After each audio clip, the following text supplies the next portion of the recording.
This channel does not promote any violent, harmful, or illegal activities. All content provided by this channel is meant for an educational purpose only. Bolpur থানার আইসির phone বাজেয়াপ্ত, যে হুমকি দিল তার phone বাজেয়াপ্ত হলো না, অথচ যাকে হুমকি দিল তারই ফোন বাজেয়াপ্ত। UEM Jaipur is a perfect target for prospective students aspiring for good jobs, good education with future-ready skills. 27 মে বোলপুরের আইসি লিটন হালদারকে কদর্য ভাষায় হুমকি অনুব্রত মণ্ডলের। 29 মে ভাইরাল হয় সেই হুমকির অডিও। এরপর 30 তারিখ অনুব্রত মণ্ডলের বিরুদ্ধে এফআইআর দায়ের করে পুলিশ, কিন্তু তারপরেও অনুব্রত মণ্ডলের ফোন বাজেয়াপ্তই করেনি পুলিশ। এফআইআর দায়েরের পর নিয়ম অনুযায়ী আইসির ফোন সিজ করা হয়।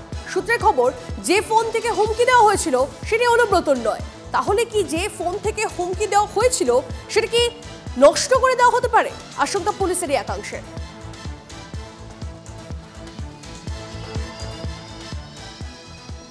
চাঞ্চল্যকর তথ্য আলো রয়েছে। একসঙ্গে দুটি চাকরি করেন অনুব্রতর চিকিৎসক হিটলার চৌধুরী। রামপুরহাটের বিএমওএইচ এর পদে থেকেও বেসরকারি মেডিকেল কলেজের চাকরি। অনুব্রত ঘনিষ্ঠ মলয়পীঠের শান্তিনিকেতন মেডিকেলের আরএমও হিটলার চৌধুরী। সরকারি পদে থেকে কিভাবে বেসরকারি হাসপাতালে চাকরি করছেন হিটলার চৌধুরী? তার হাসপাতালেও চাকরি করেন হিটলার, স্বীকার করেছেন মলয়পীঠ। বারবার চেষ্টা করেও হিটলার চৌধুরীর প্রতিক্রিয়া মেলেনি। হিটলার চৌধুরী তো সরকারি অফিসার, বিএমওএইচ, আপনাদের প্যাডে সই করে মেডিকেল সার্টিফিকেট দিয়েছে। আপনি কি কিছু খবর পেলেন? আমার কথা হচ্ছে কে কোথায় কাজ করে সেনাত বেকার, আমার আরএমও, আমার এখান থেকে স্যালারি যায়। আমার এখানে তিনি 8টার সময় ডিউটিতে ছিলেন, উনি সার্টিফিকেট দিয়েছেন, তদন্ত হচ্ছে। আমরা এটকে এবং সাহেবকে জানিয়ে দিয়েছি যে এরকম তথ্য শুনছি, আপনারা জানাবেন। আমার আইনগত কোনো প্রবলেম নেই, আমি ওনার ব্যাপার ওনার কি করবেন, ঠিক আছে? মানে নর্মাল ওয়েতে যেমন ডাক্তারবাবুরা জয়েন করেন শান্তিনিকেতন মেডিকেল কলেজ বা যে কোনো বেসরকারি, সেটা না ভুল হয়ে যাচ্ছে। শান্তিনিকেতন মেডিকেল কলেজে সেটা প্রফেসররা থাকে, একটা হসপিটাল পাত আলাদা, হসপিটাল পাত আরএমওরা, এমনি টিচাররা, এরা সব যারা আছে তারা আছে। এগুলো হচ্ছে 5টা ডিগ্রি হ্যান্ড, আরএমও কিছু রিক্রুট হয় 5টায় কাজ করার জন্য। উনি ওখানে রিক্রুট হয়েছিলেন হসপিটালে? উনি আরএমও হসপিটালে, উনি মানে সন্ধ্যে দিকে কাজ করেন। হ্যালো, আচ্ছা। এবার তেনার পারমিশন আছে কিনা ওটা তো স্টেট বুঝবে, আর তিনি বুঝবেন। আপনারা আপনাদের আইন অনুযায়ী ওকে স্যালারি দেন, ও যেমন জয়েন করে, ও যেটা করে আমার হ্যালো আইনে আমি চলি।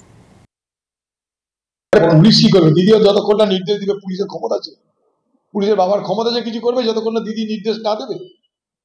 তো দিদির নির্দেশে হচ্ছে সব। এটা অন্য লোক করতো, দেখতে মজা কি হতো। আইসিকে কদর্য হুমকি অনুব্রত, নিন্দার সরব দলেরই বিধায়ক। অনুব্রত মণ্ডল হয়তো মানসিক রোগে ভুগছে, মন্তব্য শ্যামল মণ্ডলের।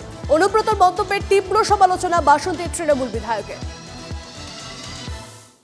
এটা অত্যন্ত নিন্দনীয় ঘটনা, এটা নিন্দনীয় ঘটনা। আমি জানি না যে হয়তো ওনার হয়তো মেন্টাল ডিজিজে ভুগছিল। এটা কেন মেন্টাল ডিজিজ? কেন? বয়সজনিত কারণে হতে পারে। তাহলে অনুব্রত মণ্ডলের মতো নেতাদের কি দল থেকে সরিয়ে দেওয়া উচিত আপনার মনে হয়? সেটা তো আমাদের দলের হাইকমান্ড ঠিক করে, এটা আমরা দলের হাইকমান্ড, আমরা দলের অধীনে। কিন্তু এই ঘটনাটা নিন্দনীয় ঘটনা। কেষ্টর বাসী কি এবার তাহলে কাজলের হাতে? ডেরার রাশ হারাচ্ছেন বীরভূমের বাঘ। কাজল শেখের সঙ্গে দেখা করলেন অনুব্রত মণ্ডলের একাধিক অনুগামী। সাঁইথিয়ার বনগ্রাম পঞ্চায়েতের উপপ্রধান তুষার মণ্ডলের দাবি, এর আগে একাধিক সমস্যা নিয়ে অনুব্রত মণ্ডলের কাছে গেলেও কোনো সমাধান হয়নি, তাই তারা জেলা সভাধিপতি কাজল শেখের সঙ্গে দেখা করেছেন। পাশে থাকার বার্তা কাজল শেখের।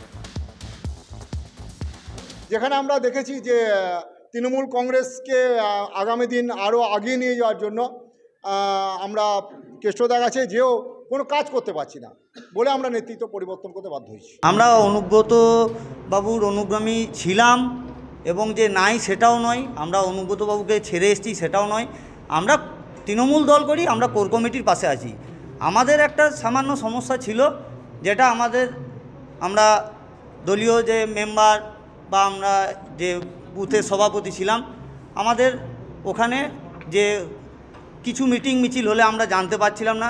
সেটা আমরা কেষ্টদাকেও বারবার বলেছিলাম, কেষ্টদাও বিষয়টা দেখছিলেন, কিন্তু কোনো উপায় আমরা দেখতে পেলাম না। সেই হিসেবে কাজলদার কাছে আমরা শরণাপন্ন হলাম।